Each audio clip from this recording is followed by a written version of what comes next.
ایک وقت تھا جب زمین پر کوئی غم کوئی دکھ نہیں تھا۔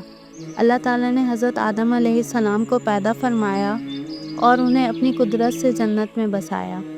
وہ جنت جہاں نہ بھوک تھی، نہ پیاس، نہ تھکن، نہ دکھ، سب کچھ موجود تھا۔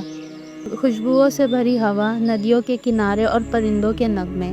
اللہ تعالیٰ نے حضرت آدم علیہ السلام سے فرمایا، اے آدم، تم اور تمہاری زوجہ حوا جنت میں رہو، جہاں سے چاہو کھاؤ، مگر اس مخصوص درخت کے قریب مت جانا۔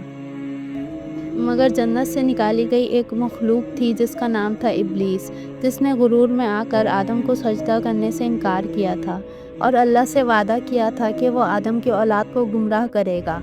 لیکن جنت کے دروازے بند تھے۔ شیطان چاہتا تھا کہ کسی طرح جنت میں داخل ہو کر آدم و حوا کو بہکائے۔ تب اس نے مدد مانگی مور سے۔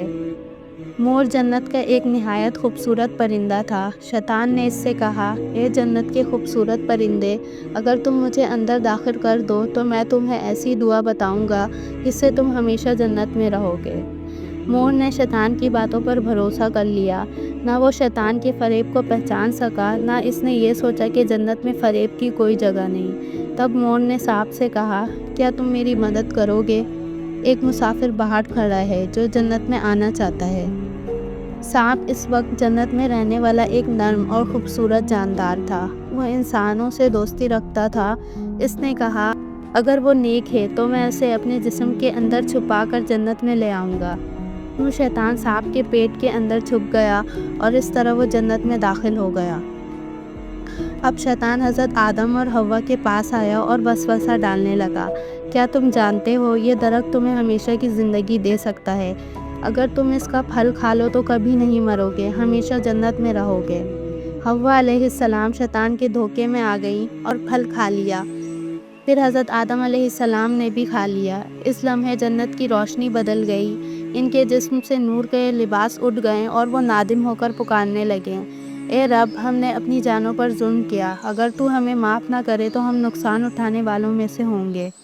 اللہ تعالیٰ نے فرمایا، تم سب یہاں سے نیچے اتر جاؤ زمین پر، وہاں تم رہو گے اور ایک وقت آئے گا جب تم واپس لوٹو گے۔ یوں حضرت آدم و حوا کو زمین پر بھیجا گیا اور سانپ اور مور کو بھی جنت سے نکال دیا گیا۔ روایات میں آتا ہے کہ سانپ سے کہا گیا، اب تم زمین پر رینگ کر چلو گے، تمہارا رزق دوسروں کے کھانے سے حاصل ہوگا اور لوگ تم سے ڈریں گے۔ مور کو کہا گیا، تمہیں خوبصورتی تو ملے گی مگر تمہاری آواز سے عزت چھین لی جائے گی۔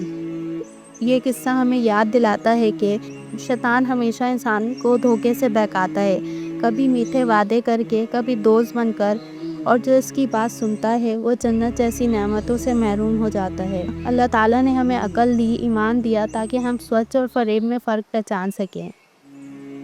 اللہ تعالیٰ فریب سے نہیں، سچائی اور صبر سے خوش ہوتا ہے۔ جنت ان کے لیے جو اللہ کے حکم پر قائم رہتے ہیں۔